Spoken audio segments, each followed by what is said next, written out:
এটা কি জিনিস দেখো যায়, এটা হইলো সুপারি গাছের মাটি। এটা খাইতে খুব টেস্ট। শুক্তিতে চাটনি বানাইয়া খাইলে বুঝতে পারবা আপনারা। এটা এরকম গরজ থেকে খাটিয়ে আনার পরে এরকম খাটিয়া তার বাইরে করা হয় ভিতর থাকিয়া, ওরকম কাটিয়া তার ভিতর এই যে তার মাইন্ড যেটা আছে এটা বাইরে করা হয়।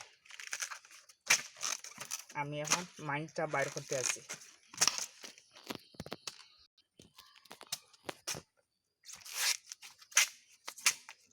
এখন আমি মাইন্ড বার করতে আছি, আপনারা দেখুন।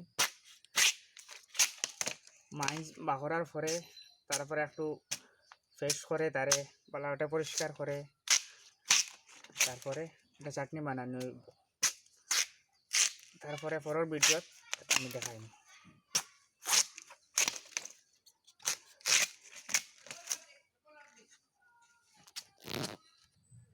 আর গ্লাস নাও।